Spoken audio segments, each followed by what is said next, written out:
Actually winter ಸೀಸನಲ್ಲಿ ಪೆಹಲ್ಗಾಮ್ಗೆ ಬರೋರ ಸಂಖ್ಯೆ ತುಂಬಾ ಕಡಿಮೆ ಇರುತ್ತೆ. ಆದರೆ ನಾವು ಪೆಹಲ್ಗಾಮಲ್ಲಿ 2 ಡೇಸ್ ಉಳಿದಿದ್ವಿ. ಹೀಗಾಗಿ ಎಲ್ಲೆಲ್ಲಿ ಹೋದ್ವಿ, ಏನೇನು ಮಾಡಿದ್ವಿ ಅನ್ನೋದನ್ನು ಇನ್ ಡೀಟೇಲ್ ಆಗಿ ತೋರಿಸ್ತೀನಿ. ಫಸ್ಟ್ ಡೇ ನಾವು ಹೋದ ಡೇನೇ ನಾವು ಹೊರಟಿದ್ದು ಮೇನ್ ವ್ಯೂ ಪಾಯಿಂಟ್ ಬೈಸರನ್ ವ್ಯಾಲಿ. ಈ ಬೈಸರನ್ ವ್ಯಾಲಿಗೆ ಹೋಗೋದಕ್ಕೆ 2 ರೂಟ್ಸ್ ಇದೆ. ಒಂದು, ನೀವು ಟ್ರಕ್ಕಿಂಗ್ ಮಾಡ್ಕೊಂಡು ಹೋಗ್ಬೋದು. ಇಲ್ಲ ಅಂತ ಹೇಳಿದರೆ ನಡೆಯೋಕ್ಕಾಗಲ್ಲ ಅಷ್ಟು ದೂರ ಅಂತ ಹೇಳೋರಿಗೆ ಕುದುರೆಗಳನ್ನು ಕೂಡ ಅಲ್ಲಿ ಇಟ್ಟಿದ್ದಾರೆ, ಕುದುರೆಗಳನ್ನು ಇಟ್ಕೊಂಡಿರ್ತಾರೆ. ಆದರೆ ಒನ್ ವೇಗೆ ನಾನು ಆವಾಗಲೇ ಹೇಳ್ದಂಗೆ ಈ ಒಂದು ಶ್ರೀನಗರ್ ಟ್ರಿಪ್ ನೀವು ಪ್ಲ್ಯಾನ್ ಮಾಡಿದ್ರಿ ಅಂತ ಹೇಳಿದರೆ ಎಲ್ಲ ಕಡೆನೂ ಫಸ್ಟಿಗೆ ದುಡ್ಡು ಹೇಳ್ತಾರೆ. ಸೊ ನೀವು ಬಾರ್ಗೇನ್ ಮಾಡೋದ್ರಲ್ಲೇ ಇರೋದು. ಕುದುರೆಗೆ 3,000ದಿಂದ 4,000 ರೂಪಾಯಿ ಹೇಳ್ತಾರೆ, ಯಾಕೆಂದರೆ 16-17 ಕಿಲೋಮೀಟ್ರ್ ಇರುತ್ತೆ. ಸೊ ಟ್ರಕ್ಕಿಂಗು ಕೂಡ ಇಟ್ಸ್ ವೆರಿ ರಿಸ್ಕಿ. ಎಲ್ಲರಿಗೂ ನಾನು ಹೇಳ್ತಾ ಇರೋದು ಒಂದೇ, ಯಾರಿಗೆ ಟ್ರಕ್ಕಿಂಗ್ ಅಭ್ಯಾಸ ಇದೆ, ಅದರಲ್ಲೂ ಸ್ನೋನಲ್ಲಿ ನಡೆಯೋಕ್ಕೆ ಯಾರಿಗೆ ಧೈರ್ಯ ಇದೆ ಅಂಥವ್ರು ಮಾತ್ರ ಈ ಬೈಸರನ್ ವ್ಯಾಲಿಯಲ್ಲಿ ಟ್ರಕ್ಕಿಂಗ್ ಮಾಡಿ. ಇಲ್ಲ ಅಂತ ಹೇಳಿದರೆ ಕುದುರೆನ ತಗೊಳ್ಳಿ. ಕುದುರೆಗಳು ಕೂಡ ಅದನ್ನು ಪ್ರಾಪರ್ ಆದಂತಹ ರೂಟ್ ಇಲ್ಲ ಇಲ್ಲಿ ಬೈಸರನ್ ವ್ಯಾಲಿಗೆ ಹೋಗೋದಕ್ಕೆ. ಹೀಗಾಗಿ ಕುದುರೆಗಳನ್ನು ಕೂಡ ಎಲ್ಲೆಲ್ಲೋ ಗುಡ್ಡದ ಮೇಲೆ ಫುಲ್ಲು ಸ್ನೋ ಇರೋ ಕಡೆ ಹತ್ತಿಸ್ತಾರೆ. ಸ್ಲಿಪ್ ಆಗುವಂಥ ಚಾನ್ಸಸ್ ತುಂಬಾ ಇರುತ್ತೆ. ಹೀಗಾಗಿ ಎಷ್ಟಾಗುತ್ತೋ ಅಷ್ಟು ಹೋಗಿ ಬರುವಂಥ ಪ್ರಯತ್ನ ಮಾಡಿ ನೀವು.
ಇನ್ನು Baisaran valley is popularly called as mini Switzerland. ಹೌದು, ಮಿನಿ ಸ್ವಿಟ್ಜರ್ಲ್ಯಾಂಡ್ ಅಂತಲೇ ಕರೀತಾರೆ. ಯಾಕೆ ಅಂತ ಹೇಳಿದರೆ ನೀವು ವ್ಯೂ ನೋಡ್ತಾ ಇರ್ಬೋದು, ತುಂಬಾ ಚೆನ್ನಾಗಿದೆ. ಸ್ನೋ ಸಖತ್ತಾಗಿದೆ. ಈ ಥರ ಇಷ್ಟು ಹೈಟಿಗೆ ಬಂದಮೇಲೆ ಒಂದು ವಿಶಾಲವಾದ ಜಾಗದಲ್ಲಿ ಫುಲ್ಲು ಸ್ನೋ ಇರುತ್ತೆ.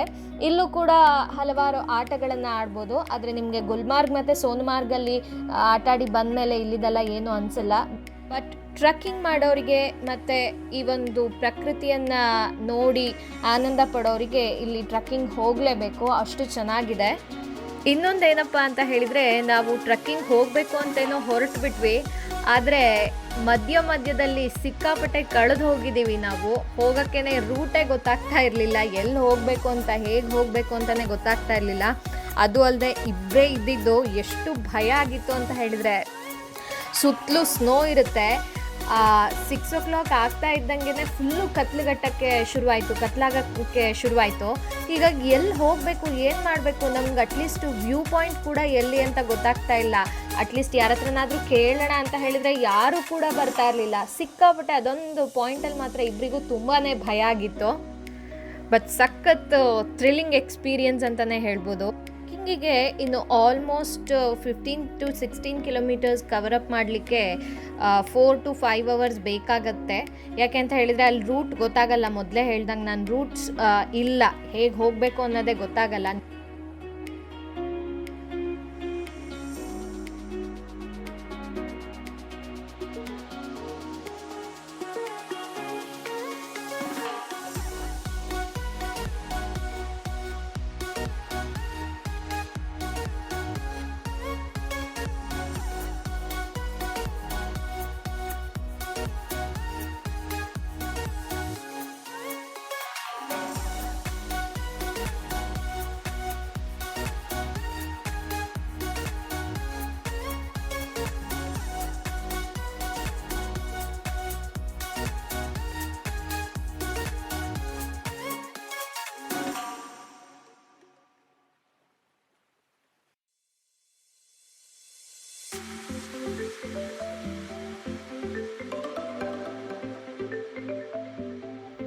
ಬೇಸರನ್ ವ್ಯಾಲಿನೇ ಆ್ಯಕ್ಚುಲಿ ಲಾಸ್ಟ್ ವ್ಯೂ ಪಾಯಿಂಟ್ ಅಲ್ಲ. ನಾವು ಆ್ಯಕ್ಚುಲಿ ತುಂಬ ಕತ್ಲಾಗಿದ್ದರಿಂದ ಮುಂದೆ ಹೋಗೋಕ್ಕಾಗಲಿಲ್ಲ.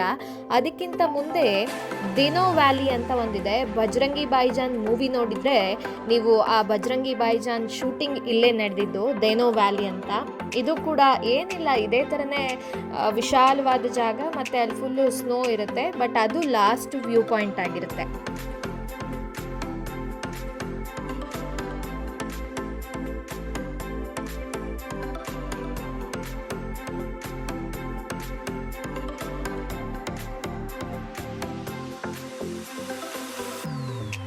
ಇವತ್ತು ಪೆಹಲ್ಗಾಮಲ್ಲಿ ನಮ್ಮದು ಸೆಕೆಂಡ್ ಡೇ.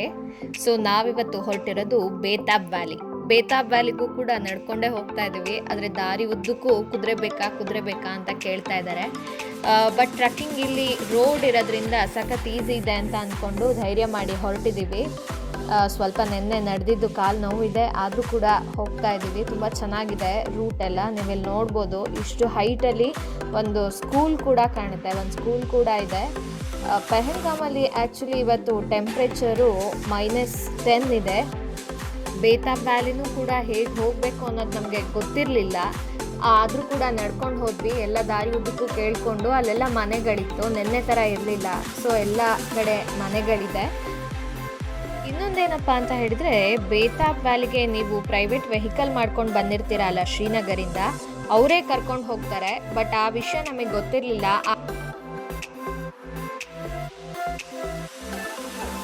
ಬೇತಾಬ್ ವ್ಯಾಲಿ ಮತ್ತು ಪೆಹಲ್ಗಾಮಲ್ಲಿ ಒಂದು ಅಡ್ವಾಂಟೇಜ್ ಏನಪ್ಪ ಅಂತ ಹೇಳಿದರೆ, ಜನ ಸಾಕಷ್ಟು ಕಡಿಮೆ ಇರ್ತಾರೆ. ಅದರಲ್ಲೂ ನಾವು ಉಳ್ಕೊಂಡಿದ್ದ ಹೋಟೆಲಲ್ಲಿ ಆ 2 days ಕೂಡ ನಾವು ಮಾತ್ರ ಇದ್ದಿದ್ದು. ಒಂದ್ಸತಿ ಭಯ ಆಗುತ್ತೆ, ಯಾಕೆಂತ ಹೇಳಿದರೆ ವಿಂಟರ್ ಸೀಸನ್ನಲ್ಲಿ ನೀವು ಹೋದಾಗ ಸಿಕ್ಕಾಪಟ್ಟೆ ಒಂದು ಕಡೆ ಚಳಿ ಇರುತ್ತೆ. ಏನು ಹೊರಗಡೆ ಆಗ್ತಾ ಇದೆ ಏನು ಗೊತ್ತಿರಲ್ಲ. ಜಸ್ಟ್ ಒಂದು ವಿಂಡ್ ಸೌಂಡ್ ಮಾತ್ರ ಕೇಳಿಸ್ತಾ ಇರುತ್ತೆ. ಆ ಎಕ್ಸ್ಪೀರಿಯನ್ಸ್ ಮಾಡೋಕ್ಕೆ ಹೋಗಬೇಕು, ತುಂಬಾ ಚೆನ್ನಾಗಿರುತ್ತೆ experience.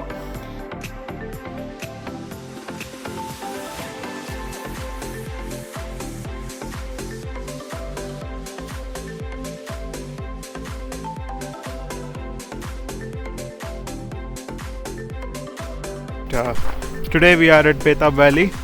As you can see here, this is as big as a football ground, much bigger than at least 3 times a football ground. So there's snow everywhere. There's as much snow as you want. So this is Betab Valley. So this is 6 kilometers from Pahalgam. So we came walking so that we can enjoy the views as much as possible rather than going by a car. So it was, needless to say, it was worthy to walk onto this valley. So I don't have words to say about the views that I'm seeing today, and I don't think I can do justice by capturing it on the phone, but still I'm giving it a try. And there my wife is walking.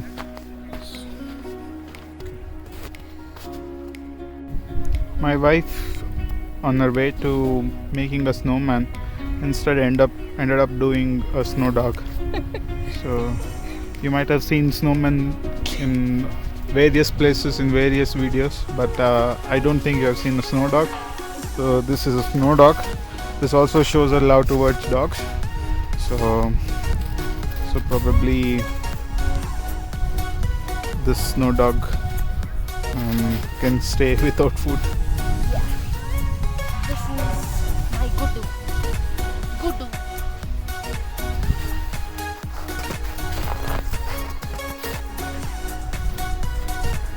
Nice. What's the name of snow dog? Gudu. Okay, so she's named it Gudu. So Gudu.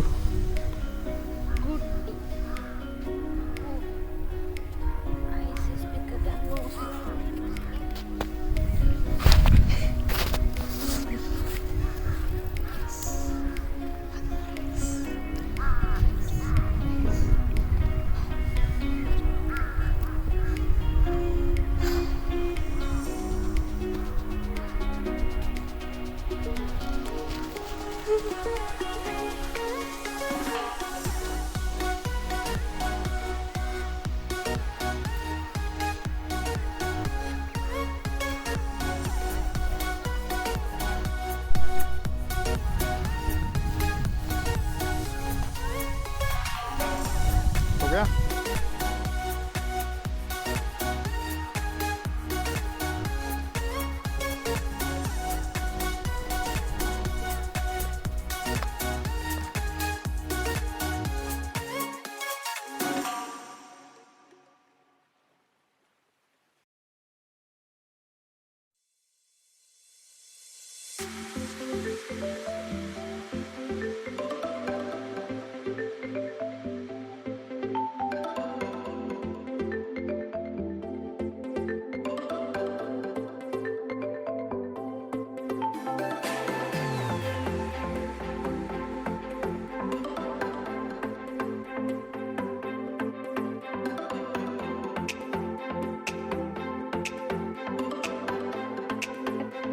ಇವತ್ತು ನಾವು ಇಷ್ಟು ದಿನದಿಂದ ಕಾಯ್ತಾ ಇದ್ದಂಥ ಒಂದು ಜಾಗಕ್ಕೆ ಹೋಗ್ತಾ ಇದ್ದೀವಿ.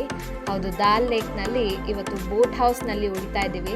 ನಮ್ಮ ಬೋಟ್ ಹೌಸ್ ಹೇಗಿದೆ, ಅಲ್ಲಿ ಬೋಟ್ ಹೌಸಲ್ಲಿ ಏನೆಲ್ಲ ಇರುತ್ತೆ ಅನ್ನೋದನ್ನು ತೋರಿಸ್ತೀನಿ ಬನ್ನಿ.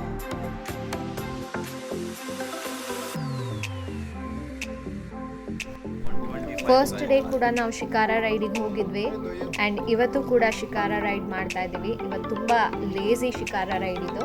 ಇವತ್ತು ಆಲ್ಮೋಸ್ಟ್ ಎಲ್ಲ ಶಾಪಿಂಗ್ ಮಾಡ್ತಾ ಇದ್ದೀವಿ. ಫ್ಲೋಟಿಂಗ್ ಮಾರ್ಕೆಟ್ ಇದೆ ಇಲ್ಲಿ, ತುಂಬ ಚೆನ್ನಾಗಿರುತ್ತೆ. ನಾವು ಫಸ್ಟ್ ಡೇ ಬಂದಾಗ ಜಸ್ಟ್ ನೋಡ್ಕೊಂಡು ಹೋಗಿದ್ವಿ. ಯಾಕೆಂತ ಹೇಳಿದರೆ ನಾವು ಯಾವುದೇ ಒಂದು ಟೂರಿಸಮ್ ಪ್ಲೇಸಿಗೆ ಹೋದರೂ ಕೂಡ 1-2 ಡೇಸ್ 3 ಡೇಸ್ ಆದ ನಂತರ ಶಾಪಿಂಗ್ ಮಾಡೋದಕ್ಕೆ ಶುರು ಮಾಡಬೇಕು. ಸೊ ಹೀಗಾಗಿ ನಾವು ಇವತ್ತು ಫ್ಲೋಟಿಂಗ್ ಮಾರ್ಕೆಟಲ್ಲಿ ಶಾಪಿಂಗ್ ಮಾಡ್ತಾ ಇದ್ದೀವಿ.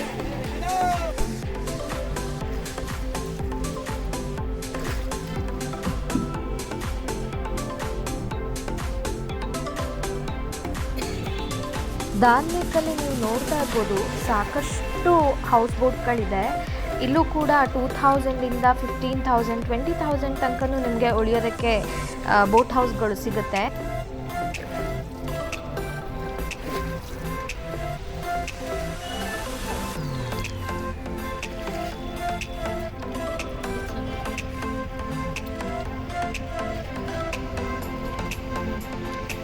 ಲೈಟ್ ಹಾಕಿರೋದು ಗ್ರೀನ್ ಕಲರ್, ಆ್ಯಕ್ಚುಲಿ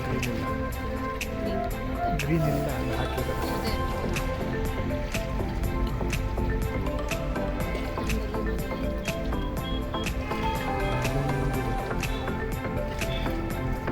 ಇದೆ ಅನ್ಸುತ್ತೆ ಸೀ ಹಾಕ್ ಪಕ್ಕದ.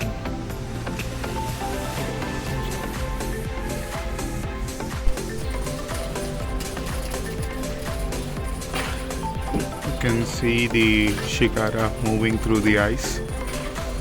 So there is, you can also hear the sound of it.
ನಾವಿದ್ದು ರಾಯಲ್ ಬೋಟ್ ಹೌಸ್ ಅಂತ ಮಾಸ್ಟರ್ ರೂಮ್ ಕೊಟ್ಟಿದ್ದು. ಒಂದು ಬೋಟ್ ಹೌಸಲ್ಲಿ 1 or 2 ಮಾಸ್ಟರ್ ರೂಮ್ಸ್ ಮಾತ್ರ ಇರುತ್ತೆ. ಅಟ್ಯಾಚ್ ಬಾತ್ರೂಮ್ ಎಲ್ಲ ಇರುತ್ತೆ. ಸಿಕ್ಕಾಪಟ್ಟೆ ಚೆನ್ನಾಗಿರುತ್ತೆ, ನೋಡೋದಕ್ಕೊಂಥರ. ಅಲ್ಲೇ ಡೈನಿಂಗ್ ಟೇಬಲ್ ಎಲ್ಲದೂ ಹಾಕಿರ್ತಾರೆ, ತುಂಬ ಚೆನ್ನಾಗಿರುತ್ತೆ. ನಾನು ಕೆಳಗಡೆ ಡಿಸ್ಕ್ರಿಪ್ಷನ್ನಲ್ಲಿ ಆ ಒಂದು ಕಾಂಟ್ಯಾಕ್ಟ್ ನಂಬರ್ ಕೂಡ ಕೊಟ್ಟಿರ್ತೀನಿ. ಆ ಬೋಟ್ ಹೌಸ್ ಓನರ್ ಕೂಡ ಅಲ್ಲೇ ಉಳಿತಾ ಇರೋದು, ಹೀಗಾಗಿ ಸಿಕ್ಕಾಪಟ್ಟೆ ಫ್ರೆಂಡ್ಲಿ ಆಗಿರ್ತಾರೆ, ತುಂಬಾ ಚೆನ್ನಾಗಿರುತ್ತೆ. ಅವ್ರ 3 ಜನ ಮಕ್ಕಳು ಕೂಡ ನಮ್ಮ ಜೊತೆಗೆ ಎಲ್ಲ ಒಳ್ಳೆ ಆಟ ಆಡಿಕೊಂಡು ಮಾತಾಡಿಕೊಂಡು ಅವರೇ ಹೇಳ್ತಾರೆ ಎಲ್ಲೆಲ್ಲಿಗೆ ಹೋಗಬೇಕು ಅಂತ ಹೇಳಿಬಿಟ್ಟು. ಸೊ ತುಂಬಾ ಚೆನ್ನಾಗಿತ್ತು.